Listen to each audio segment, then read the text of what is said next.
একনিষ্ঠ কর্মী একেবারে দল গঠনের থেকে নিয়ে পতিত হওয়ার আগের দিন পর্যন্ত যদি কেউ দলের জন্য তার সর্বস্বকে বিলীন করে দিয়ে থাকে, কিন্তু ওই দলের যিনি প্রতিষ্ঠাতা তার ছবি যদি কেউ পায়ের নিচে দিয়ে পদপিষ্ট করে, তাহলে ওই দলে তার কি পরিমাণে প্রমোশন হবে? আমার কথা বুঝেন না? ওই দলে তার কি পরিমাণে প্রমোশন হবে? শুধু ডিমোশন না বহিষ্কার? দল থেকেই বের করে দিবে। কোরআন শরীফের আয়াত, বিসমিল্লাহির রহমানির রহিম, শুধু আয়াত না, একটা মাত্র আয়াত যে কোরআনে পাকের 114 জায়গায় চেয়ার করে নিয়েছে। 114 জায়গায় বিসমিল্লাহির রহমানির রহিম লেখা আছে কোরআন শরীফে। সেকেন্ড কোন আয়াত কোরআনে পাকে এত জায়গায় জায়গা পায় নাই। ফাবিআইয়ি আলাই রাব্বিকুমা তুকাদ্দিবান অনেকবার আছে, 114 বার নাই। আরো বেশ কিছু আয়াত বারবার আছে, কিন্তু 112 নাই। এই আয়াত কত দামি, এর মর্যাদা কত উঁচু, অথচ সেটা আমরা হ্যান্ডবেল পোস্টারে লিখে দিয়েছি, আর সেই পোস্টারটা পায়ের নিচে পড়ে আছে। আমাদের দেশে আগামীতে কয়েক বছর পর নির্বাচন হবে জানি না, তবে নির্বাচনে যখন শুরু হবে তখন দেখবেন একেবারে নর্মাল পজিশন থেকে শুরু করে সর্বোচ্চ পর্যায় পর্যন্ত যত হ্যান্ডবিল পোস্টার ছাপাবে সব বিসমিল্লাহির রহমানির রহিম লিখে দেবে। বিসমিল্লাহ বাংলাতে লিখলেও কোরআন শরীফের আয়াত, ইংরেজিতে লিখলেও কোরআন শরীফের আয়াত, আরবিতে লিখলেও কোরআন শরীফের আয়াত। কোন কাগজে যদি কোরআনে পাকের আয়াত লেখা থাকে তাহলে সেই কাগজ হেফাজত করা ওয়াজিব। কথা বলেন? সুতরাং ওই কাগজে বিসমিল্লাহ লেখার পারমিশন আছে, যেই কাগজ আপনি হেফাজত করতে পারবেন। যেই কাগজে বিসমিল্লাহ লেখার পারমিশন নেই, এই হেফাজত করার সুযোগ নেই, সেই কাগজে বিসমিল্লাহ লেখার পারমিশন নেই। এটা দেখেই আমি আমার আলোচ্য বিষয়কে চেঞ্জ করে দিয়েছি।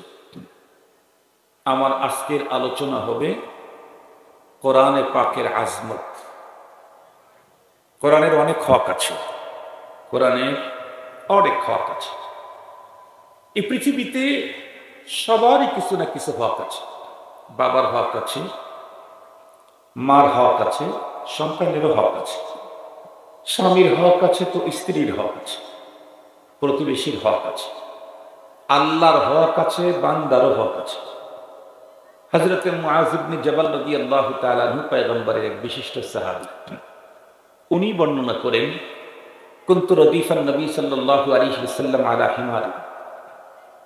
আমাকে একদিন নবীজি তার গাধার উপরে, নবীজির পিছনে আমাকে বসায়া একটা সফরে চলতেছিলেন। আলহামদুলিল্লাহ বলেন। নবীজি যে গাধার উপরে সওয়ার ছিলেন, সেই গাধার পিছনে, নবীজির পিছনে হযরত মুআয ইবনে জাবাল রাদিয়াল্লাহু তাআলা আনহুকে বসাইছেন। এই নবী আলাইহিস সালাম সাহাবী বলেন, তো নবীজি চলতেছিলাম, খানিক যাইতে জি আমাকে বললেন, ইয়া মুআয। কুলতু লাব্বাইকা ওয়া সা'দাইকা ইয়া রাসূলুল্লাহ। নবীজি বললেন, এ মুআয। আমি বললাম, জি হাজির ওগো নবীজি। নবীজি কিছু বললেন না, সুম্মা সা। এরপরে আবার কিছুক্ষণ চললেন, আবারও আমাকে ডাক দিলেন, ইয়া মুআয। কুলতু লাব্বাইকা ওয়া সা'দাইকা ইয়া রাসূলুল্লাহ। নবীজি তখনও কিছু বললেন, আবার পথ চললেন। এরপরে আবার জিজ্ঞেস করলেন, ইয়া মুআয। আমি আবারও বললাম, কুলতু লাব্বাইকা ওয়া সা'দাইকা ইয়া রাসূলুল্লাহ। তখন নবীজি ডেকে বললেন, আতাদরি মা হাক্কুল্লাহি আলাল ইবাদ ওয়া মা হাক্কুল ইবাদি আলাল্লাহ। তুমি কি জানো আল্লাহর হক বান্দার জিম্মায় কি, আর বান্দার হক আল্লাহর জিম্মায় কি? তুমি কি জানো? হযরত মুআয ইবনে জাবাল রাদিয়াল্লাহু তাআলা বলেন, কুলতুল্লাহু ওয়া রাসূলুহু আ'লাম। আমি তো জানি না, আল্লাহ এবং তার রাসূলই ভালো জানেন। এই হাদিসের উপরে বর্ণনা আমি করব না আজকে, ওটা আমার সাবজেক্ট। আমি শুধু এতটুকুন বুঝাইলাম, আল্লাহ সৃষ্টিকর্তা, তার যেমন হক আছে বান্দার জিম্মায়, বান্দার হকও আল্লাহ পাকের জিম্মায় আছে না, আল্লাহ নিজে নিয়েছেন। পৃথিবীর কেউ আল্লাহ পাকের জিম্মায় হক চাপায় দিতে পারে না, তবে আল্লাহ পাক নিজের উপরে হক নিজেই চাপায় নেন। এটা কোরআন শরীফের মধ্যে আল্লাহ তাআলা বর্ণনা করেছেন। আল্লাহ তাআলা বলেন কাতাবা আলা নাফসিহির রাহমা, এটা ওনার নিজের জিম্মায় উনি নিজে ওয়াজিব করে নিয়েছেন, পৃথিবীর কেউ ওয়াজিব করতে পারে না। আওজাবা আলা নাফসিহি, নিজের উপরে নিজে এটা কর্তব্য নিয়েছেন, ওনাকে পৃথিবীর কেউ দিতে পারে না। লা ইয়াসআলু আম্মা ইয়াফআলু লা ইউসআলু আম্মা ইয়াফআলু ওয়া হুম ইউসআলুন। আল্লাহ পাক কি করলেন, কেন করলেন, এ কথা বলার পারমিশন অধিকার পৃথিবীর কারো নাই, তবে আমরা কি করছি না করছি এটা জিজ্ঞেস করার অধিকার আল্লাহ পাকের হাজার বার। সুম্মা লা তুসআলুন্না ইয়াওমা ইদিন আনিন নাঈম, রব যা দিয়েছেন সবগুলোর হিসাব উনি নেবেন। সেদিকে যেতে চাই না। আমরা প্রত্যেকেই জানি প্রতিটি মানুষ তার হক সে চায়, তার অধিকার সে চায়। যদি না দেওয়া হয় তাহলে কি হয়, এটার ওয়াজ বাংলাদেশের মানুষকে নতুন করে করা দরকার নাই। বিগত ৩৬শে জুলাইয়ের দিকে তাকাইলেই বোঝা যায় হক না দিলে কি হয়। এই যে বিশাল ইনকিলাব বাংলাদেশে যেটা ঘটে গেল, কিন্তু অধিকার থেকে বঞ্চিত করার কারণেই জনগণের বাক স্বাধীনতা তারা, কথা বলেন না কেন, 100% একেবারে সিজ করে নিয়েছিল। মোল্লাও কথা বলতে পারে না, আল্লাহর কথাও বলতে পারে না, কেউ তার নিজের অধিকার নিয়ে রাস্তায় নামতে পারেনি। চলতে চলতে চলতে চলতে একেবারে বিশাল বিস্ফোরণ হলো। যারা 50 সাল পর্যন্ত স্বপ্ন দেখলো তারা 50 মিনিট সময়ও পাইল না, আরো 5 মিনিট কম। এটা তো আমরা নিজের চোখেই দেখেছি। মুহতারাম হাজিরিন, খুব ভালো করে বুঝবেন, আমাদের বাঙালির আওয়াজ সুন্দর আছে কিন্তু সবক নেয় না। সবক নেয় না হলো আমরা তাদের দুঃখ দুর্দশা দেখে খুব মজা নিচ্ছি। মজা নিলে তো হইল না, সবক নিতে হবে। ফাতাবিরু ইয়া উলিল আবসার। আল্লাহ পাক কওমে লূত, কওমে সামুদ, কওমে সালেহ, অতীতের নবীদের উম্মতদের দুঃখ দুর্দশা, তাদের আযাব গজবের চিত্র কোরআন শরীফের ভিতরে তুলে ধরেছেন। কেন? শুনে শুনে মজা নেওয়ার জন্য না, ওখান থেকে শিক্ষা গ্রহণ করার জন্য। আমরা তো শিক্ষা গ্রহণ করি না, মাত্র অল্প দিনেই দেখতেছি আগে আর প্রায় সেম হয়ে যেতেছে। কিছু কিছু বিষয় সবক নিচ্ছে না, সবক নেওয়া দরকার। যারা এতটুকুন পাওয়ার দেখে, এতটাই দাম্ভিকতা, যাকে তাকে মারতে উদ্যত হয়, টকশোতে পরিচালককেও ছাড় দেয় না, যাকে তাকে অমকের বাচ্চা বলে গালি দেয়, যার বেডশিট এদেশের হয় না, বিদেশ থেকে আনা হয়েছে, সেই লোকটাকেও দেখলাম এতটাই দুঃখ দুর্দশা, নিজের লুঙ্গিটাও বিছায়া শোয়ার সুযোগ নাই, কলা পাতা বেডশিট। বেডশিট জানি কি? আর একটু জোরে বলেন, কলা পাতা। এ নিয়েই এত দাম্ভিকতা, এ নিয়েই এত ভাব, এই এত আস্ফালন। এখান থেকে আমাদেরকে সবক নিতে হবে। তারা যা করেছিল আমরা যদি তা করি, ওদের তো কলা পাতা কপালে জুটছে, আমার কিন্তু কলা পাতাও জুটবে না। ওরা তো 45 মিনিট পেয়েছিল, আমাদের কিন্তু 20 মিনিটের সময় থাকবে না। ওদেরকে সরাবার জন্য তো ছেলেদেরকে ব্যবহার করা হয়েছে। আমরা যদি ওই কাজই করি তাহলে আমাদের জন্য রব্বুল আলামিন নাতি পাঠিয়ে দিবে, নাতি। ছেলেও লাগবে না। আল্লাহ পাক আমাদেরকে এখান থেকে সবক নেওয়ার তৌফিক দান করুন। তো আমার আজকের আলোচনা কোরআনে পাকের হক, কোরআনে পাকের হক। স্ত্রী 3 সন্তানের জননী হওয়ার পরেও সবাই যে পরকীয়ায় বাড়ি ছাড়ে তা কিন্তু না। 3 সন্তানের জননী হওয়ার পরেও অনেক স্ত্রীকে দেখা গেছে সে স্বামীর বাসার থেকে চলে গিয়ে বাবার বাসায় একাকিত্ব জীবন কাটায়।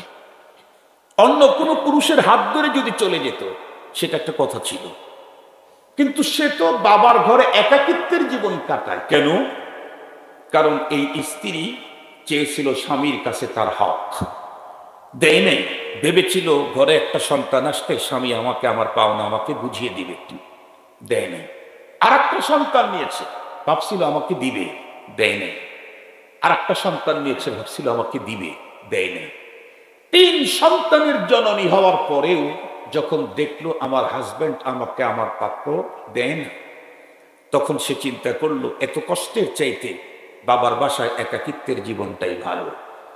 3 সন্তানের জননীয় স্বামীর ঘর ছেড়ে বাবার বাড়িতে একাকিত্বের জীবনকে চয়েস করে কেন? তাকে যদি তার হক থেকে বঞ্চিত করা হয়। স্বামীও অনেক সময় দেখা গেছে লম্বা টাইম পর্যন্ত স্ত্রীর সাথে সৌহার্দ্যমূলক আচরণ করেছে, কিন্তু স্ত্রী কোনোভাবেই তার স্বামীকে তার হক দিচ্ছে না। অনেক সময় দেখা যায় স্বামী তার জায়গার জমি অ্যাসেট ট্যাসেট যা আছে সব ফেলে রেখে দেশান্তরিত হয়ে যায়, সন্তান রেখে যায়, স্ত্রী রেখে যায়, কোনো জায়গায় গিয়ে নিজের জীবনটা কোনো রকম করে কাটায়। কেন? সে তার স্ত্রীর কাছে তার পাওনা চেয়েছিল, তা দেয় নাই। আপনারা দেখবেন অনেক ছেলে পেলে কিন্তু এমন আছে বাবার কাছে থাকে না, চাচার কাছে বড় হয়। কথা বলেন না কেন? অথচ বাবাও ধনী, চাচাও ধনী, বাবাও টাকাওয়ালা, চাচাও টাকাওয়ালা। তো বাবাকে ছেড়ে চাচার কাছে গেল কেন? এই সন্তান তার বাবা তার সন্তানের হক আদায় করে নেই, এ কারণে সন্তান তার বাবার কাছেও থাকতে রাজি নেই। অনেক সময় মাদেরকে দেখেছি, বাবাকে দেখেছি, সন্তান বিত্তবান, অনেক টাকার মালিক, কিন্তু ছেলের কাছে মা থাকেন, মা থাকে মেয়ের বাড়িতে, মা থাকে তার ভাইপুর বাসায়। কেন? কারণ সন্তান মা আর বাবাকে তার পাওনা তাকে দেয় নাই। ঠিক বললাম না বেঠিক বললাম? তাহলে দুনিয়ার কি নিয়ম? আমি যদি কোনো জিনিস পেতে চাই তাহলে তার অধিকার, তার পাওনা, তার প্রাপ্য আমাকে বুঝিয়ে দিতে হবে। মোহতারাম হাজরিন, আমাদের দেশের ম্যাক্সিমাম মুসলমান আলহামদুলিল্লাহ অনেক ভালো, অনেক অনেক অনেক ভালো। প্রত্যেকটি ফ্যামিলি বাবা মা চায় আমার ঘরে একজন আলেম তৈরি হোক, আমার ঘরে একজন হাফেজে কোরআন হোক, আমার ঘরে একজন মুফতি হোক, আমার ঘরে একজন শেখুল হাদিস হোক, আমার ঘরে একজন মুবাল্লিগে ইসলাম হোক, আমার ঘরে একজন আন্তর্জাতিক মানের মুফাসসির হোক। এটা আজকের বাবাদের চাওয়া।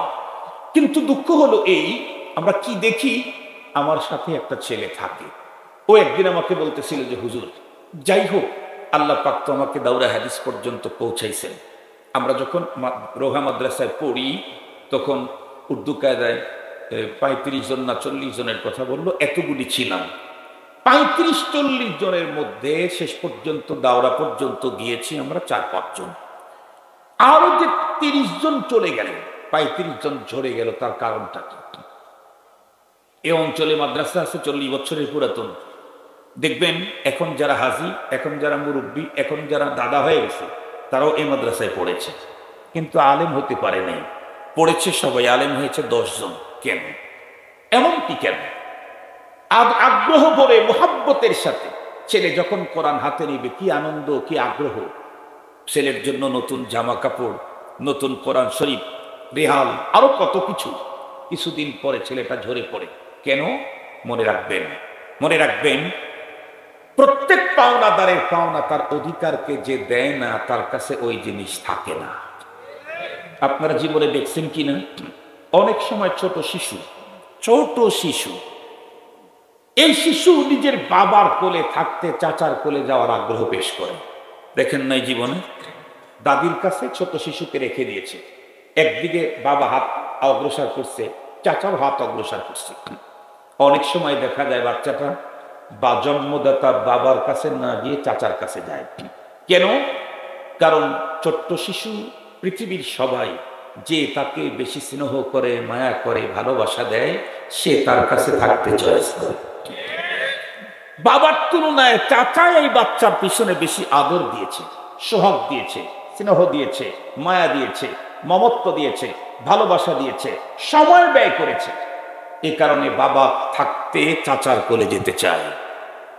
ঠিক তদ্রূপ আমি যদি আমার ফ্যামিলিতে আল্লাহর কোরআন পেতে চাই, কোরআনের হাফেজ আলেম পেতে চাই, তাহলে কোরআনের পাওনা আমাকে পরিশোধ করতে হবে, কোরআনের হক আমাকে আদায় করতে হবে। আমি যদি কোরআনের হক আদায় না করি, আমার ঘরে কোরআন আসতেই চাবে না, আমার ঘরে কোরআন বসতেই চাবে না, আমার ঘরে কোরআনের হাফেজ পাওয়া যাবে না, আমার ঘরে আলিম পাওয়া যাবে না, আমার ঘরে শেখুল হাদিস তৈরি হবে না, আমার ঘরে মুফতি তৈরি হবে না। তৈরি হবে কখন? কোরআনকে তার পাওনা বুঝিয়ে দেব যখন। মনে থাকবে তো ইনশাআল্লাহ? এজন্য আজকে আপনাদের খেদমতে কোরআনে পাকের হক সংক্রান্ত আলোচনা পেশ করব। অনেক লম্বা টাইম না, 1 ঘন্টা। আমি ঘড়ি দেখেই বয়ান শুরু করেছি, পেরেশানি আপনাদের নাই, আমার পেরেশানি আছে। আগামীকাল সকালে উঠে ঢাকায় যেতে হবে, জুমার নামাজ আছে, এরপরে আবার কুমিল্লাতে ওয়াজ আছে 2-3টা। পেরেশানি আমার বেশি না?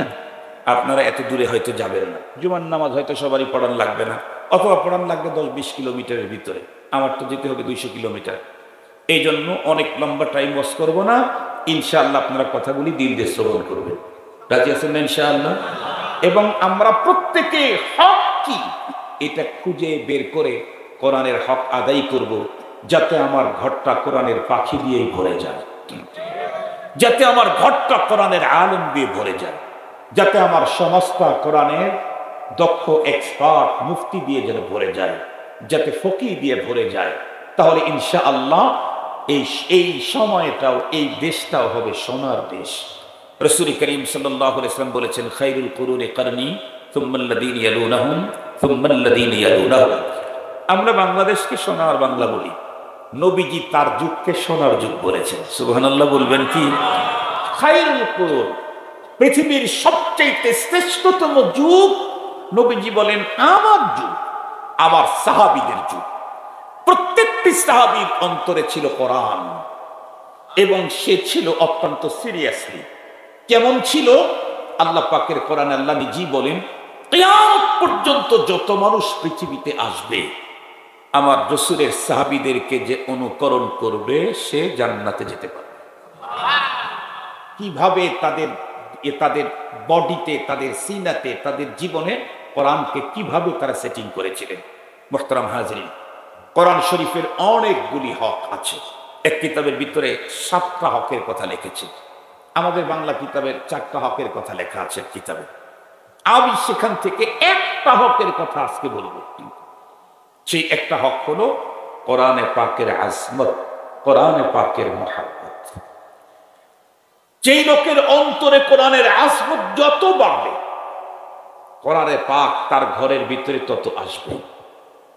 যেই লোক কোরআনে পাককে যত বেশি মর্যাদা দিবে, কোরআনে পাক তার ঘরের ভিতরে তত জায়গা করে নিবে। বলেন তো দেখি, 2 ভাই 1 বোন, বোন বিয়ে হয়ে গেছে, এক ভাই বড় লোক, আর এক ভাই কোন রকম করে দিন পাক চলে। বোন এসে বড় লোক ভাইয়ের বাসায় খায় না, গরিবের বাসায় ওই লবণ পান্তা খায়। বলেন তো কেন? ওর কি বড় লোক ভাইয়ের বাসার উন্নত খাবার খেতে ইচ্ছে করে না? কথা বলার ইচ্ছে করে না?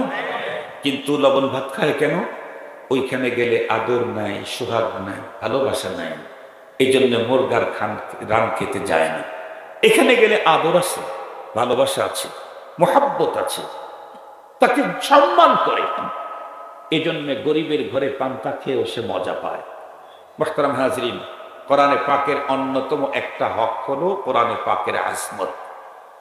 যার অন্তরে কোরআনের আজমত যত বাড়বে, মজার কথা হলো আল্লাহ তার আজমত দুনিয়াতে তত বাড়ায় দেবে। কোরআন তো এমনই এক জিনিস, যে এটাকে ধরছে সে দামি হয়ে গেছে। আল্লাহ পাকের রাসূল বলেন, কোরআন এমন কিতাব, ইয়ারফাউ বিহাদাল কিতাবি আকওয়ামান ওয়া ইয়াদাউ বিহি আখারিন। এই কিতাব দিয়ে অনেক কওমকে আল্লাহ তাআলা অনেক দাম বাড়ায় দিয়েছে।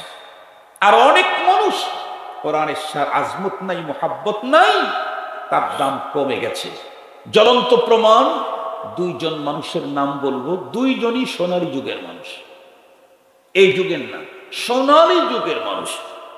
সোনালী যুগেও, স্বর্ণ যুগেও, পৃথিবীর শ্রেষ্ঠতম যুগেও কোরআন ছেড়ে দিয়েছে, নিকৃষ্টতম হয়েছে। কোরআন ধরেছে, উৎকৃষ্টতম হয়েছে। একজন হলো হযরতে রাসূল করিম সাল্লাল্লাহু আলাইহি ওয়াসাল্লামের আপন চাচা। আপনারা কতটুকুন জানেন জানি না, নবীজির বাপ চাচা 10 ভাই। নবীজির বাপ চাচা কয় ভাই? 10 ভাই।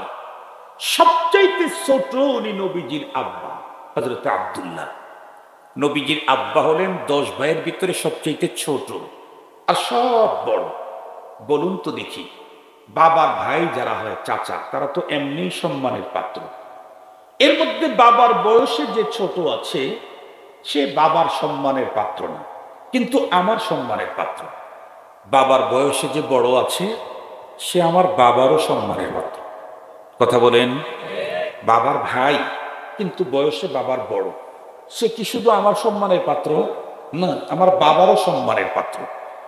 আবুল আহাব নবীজির চাচা, আপন চাচা, নবীজিরই শুধু সম্মানের পাত্র না, নবীজির বাবারও সম্মানের পাত্র। কেন? বড় ভাই। কিন্তু এ আবুল আহাব আল্লাহর কোরআনের সাথে নিজেকে লাগাইতে পারে না। কোরআনের আজমত তার অন্তরে নাই, কোরআনের মুহাব্বত তার অন্তরে নাই। অথচ বংশ পৃথিবীর সবচেয়ে শ্রেষ্ঠতম বংশ। আবুল আহাব ইসমাইল, আবুল আহাব ইব্রাহিমী, আবুল আহাব হাশিম, আবুল আহাব কুরাইশি, আবুল আহাব মুত্তালিবী। আমার রাসূলের জন্য যে যে শব্দগুলি আছে বংশের দিক থেকে সবগুলো আবুল আহাবের জন্য। ইসমাইলি, কুরাইশি, হাশিমি, মুত্তালিবী, আব্দুল মুত্তালিবের ছেলে। কিন্তু বলুন তো দেখি আবুল আহাবের মর্যাদার কি অবস্থা? তার ভয়ঙ্কর ধ্বংসের বর্ণনা করতে গিয়ে কোরআন শরীফে একটা এক্সট্রা সূরাই আল্লাহ নাযিল করেছেন।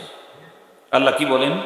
তাব্বাত ইয়াদা আবি লাহাব, আবুল আহাবের হস্তদ্বয় ধ্বংসপ্রাপ্ত। কি চেহারা, কি বংশ, কত বড় বংশের জানেন? ওই বংশের একজনকে আল্লাহ তাআলা নবীদের নবী বানিয়েছেন। ওই বংশের একজনের উপরে আল্লাহ আখেরি কিতাব নাজিল করেছেন। ওই বংশের একজনের হাতে আল্লাহ আখিরাতের মাঠে হাউজে কাউসারের নিয়ন্ত্রণ দিয়েছেন। ইন্না আতাইনাকা আল কাউসার, আমি কাউসার আপনাকে দিলাম। এত বড় বংশের হওয়ার পরেও আবুল আহাব ধ্বংসপ্রাপ্ত কেন? কারণ কোরআনে পাকের আজমত, মুহাব্বত, কোরআনের প্রতি ঈমান নাই। পক্ষান্তরে আরেকজন মানুষ দেখতে বড় কালো, ঠোঁট মোটা, বাড়ি হলো সেই হাবশাতে, এরপরে কৃতদাস, জবানের স্পষ্টতা নাই, অস্পষ্ট। আশহাদু বলতেই পারতেন না, আশহাদু বলতেন। আপনাদের মনে হয় মনে নেই, ছোটবেলায় অনেক ছেলে পেলেদেরকে আমরা কথা বলছি, কথা বলতে থাকলে না ও জিভে আগায় দেয়, কয় তুই কাঁচামরিচ কর, কাঁচামরিচ কয়, কাঁচামরিচ। দেখছেন না জীবনে এরকম ছেলে পেলে? কাঁচামরিচ, কাঁচামরিচ। মানে কোনো কোনো বাচ্চা ছোটবেলায় কথা বললে জিভে আগায় যায়, চ বলতে পারে না, স বলে ফেলে, কাঁচামরিচ। হযরতে বেলাল হাবশী শিন বলতে পারতেন না, আশহাদু আল্লা ইলাহা ইল্লাল্লাহ, উনি বলতেন আশহাদু আল্লা ইলাহা ইল্লাল্লাহ, শিন বলতে পারতেন না। কিন্তু এই লোকটা কোরআনে পাকের আজমত, মুহাব্বত, তার প্রতি ঈমান থাকার কারণে তার মাকাম কত উঁচু একটু আপনাদেরকে বলি। আমাদের রাসূল করিম সাল্লাল্লাহু আলাইহি ওয়াসাল্লামকে আল্লাহ পাক দাওয়াত দিয়ে তার আরশে নিয়ে গেছিলেন, মনে আছে কি আপনাদের? ওই সফরের নাম যেন কি? একটু আবার বলেন না। মেরাজ। মেরাজ মানে বুঝেন তো? মেরাজ মানে উর্দু সফর। ওই রাত্রের সফর ছিল দুইটা ভাগে, একটা ছিল ইসরা। কোরআন হাকিম আল্লাহ তাআলা বলেন, সুবহানাল্লাযী আসরা বিআবদিহি লাইলাম মিনাল মাসজিদিল হারাম ইলাল মাসজিদিল আকসাল্লাযী বারাকনা হাওলাহু লিনুরিয়াহু মিন আয়াতিনা। আসরা বাইতুল্লাহ থেকে বাইতুল মুকাদ্দাস পর্যন্ত একটা সফর, অনেক মজার কথা। আল্লাহ তার হাবিবকে আমন্ত্রণ করতেন আরশে, ইস্তেকবাল করার জন্য দুইটা গ্রুপ পাঠিয়ে দিয়েছেন। একটা জিবরাইল আমিনকে পাঠাইছেন, আর একটা আদম তা ঈসা, সমস্ত নবীদেরকে আল্লাহ পাক পাঠিয়ে দিয়েছেন, আপনারা যান। কোথায়? বাইতুল মুকাদ্দাসে। কেন? আমার হাবিব আমার সাথে সাক্ষাতের জন্য আরশে আসতেছে, আমি তাকে আরশে আমন্ত্রণ করেছি, আপনারা একটু ইস্তেকবালে আগায়া যান। সুবহানাল্লাহ বলবেন কি? সমস্ত নবীদেরকে আজকে ইস্তেকবালে আগায় নিয়ে আসতেন কেন? ওখানে আরো হিকমত আছে। ফিআলুল হাকিম লা ইয়াতলু আনিল হিকমত। তার মধ্যে একটা গুরুত্বপূর্ণ হিকমত হলো আপনাদের জানা আছে, আমাদের নবী যে সর্বশ্রেষ্ঠ নবী, সর্বশেষ নবী, এই কথার স্বীকৃতি আল্লাহ সমস্ত নবীগণের কাছ থেকে রূহের জগতে আদায় করে রেখেছেন, রূহের জগতে আদায় করে রেখেছেন। তখন আদম আলাইহিস সালামের বডি তৈরি হয় নাই। আল্লাহ পাকের কোরআন আল্লাহ তাআলা বলেন, وَإِذْ أَخَذَ اللَّهُ مِيثَاقَ النَّبِيِّينَ لَمَا آتَيْتُكُم مِّن كِتَابٍ وَحِكْمَةٍ ثُمَّ جَاءَكُمْ رَسُولٌ مُصَدِّقٌ لِّمَا مَعَكُمْ لَتُؤْمِنُنَّ بِهِ وَلَتَنصُرُنَّهُ قال أأقررتم وأخذتم على ذلكم إسري قالوا أقررنا قال فاشهدوا وأنا معكم من الشاهدين।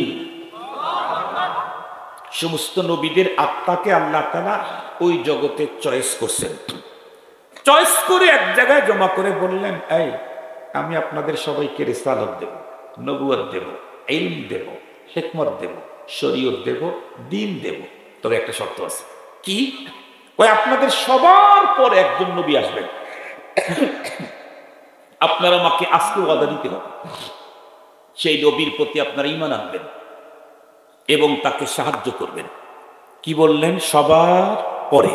কথা বলেন না কেন? সবার সুম্মা। তাখির আর আখির ওলামায়ে কেরাম বুঝবে। সোমবার ভিতরে দুইটা তরজমা আছে, একটা হলো পরে আসা, একেবারে শেষে আসা। সমস্ত নবীগণ তখন বললেন আকরার না, আল্লাহ আমরা ওয়াদা দিলাম। এখন বলেন তো দেখি, আমি যদি আপনাকে বলি যে চেয়ারম্যান সাহেব আসবে, এমপি সাহেব আসবে, আপনি ওনাকে একটু রাস্তার থেকে রিসিভ করবেন। এমপি সাহেব আসবে রাত 12টায়, আপনি সন্ধ্যা 7টায় এখান থেকে চলে গেলেন, তাহলে রিসিভ করার সুযোগ কি আপনার আছে? আর একটু জোরে বলেন। আল্লাহ নিজেই বললেন আপনাদের সবার পরে ওই নবী আসবেন। আবার আল্লাহ বলেন আপনারা তার প্রতি ঈমান আনতে হবে, তাকে সাহায্য করতে হবে। অথচ উনি আসবেন সবার, কথা বলেন না, সবার কত পরে? কারো 20,000 বছর পরে, কারো 30,000 বছর পরে। একেবারে কাছাকাছি যে নবী ছিলেন ওনারও কয়েকশো বছর পরে, ঈসা পয়গম্বরের কয়েকশো বছর পরে আমাদের নবীজি আসছে। কিন্তু সমস্ত নবীরা আল্লাহ ওয়াদা চাইছে, ওয়াদা দিয়ে দিচ্ছেন। কেন? রব ওয়াদা চাইছেন, আমি ওয়াদা দিলাম। কাজ কেমনে করা লাগবে সেটা রব করবেন। সম্ভব অসম্ভব এটা আমাদের জন্য, আল্লাহর কাছে কোনো কিছুই, আরেকটু জোরে বলেন, আল্লাহর কাছে কোনো কিছুই, আরেকটু জোরে বলেন, আল্লাহর কাছে কোনো কিছু অসম্ভব না। সমস্ত নবীগণ ওয়াদা দিয়ে আসছেন। এখন নবীজি আসছেন, আল্লাহ পাক নবীদের সেই ওয়াদা পূরণ করবার জন্য আল্লাহ পাক তার হাবিবকে ডাকছেন মেরাজে। আর সমস্ত নবীদেরকে পাঠায় দিলেন, যান আপনারা বাইতুল মুকাদ্দাসে আমার হাবিবকে রিসিভ করেন। মজার কথা, জিবরাইল আমিন গেছেন একেবারে নবীজির শয়ন কক্ষে। নবীজি যেখানে ঘুমায় আছেন, জিবরাইল আমিন সেখানেই গেছেন। কোন কোন বর্ণনায় এসেছে দুর্বল, তারপরেও বর্ণনায় এসেছে নবীজি তো ঘুমে জাগাবেন কেমনে? এই ওঠেন ওঠেন ওঠেন, এটা কইব নাকি? আর একটু জোরে বলেন না। জাগানের পদ্ধতি আছে।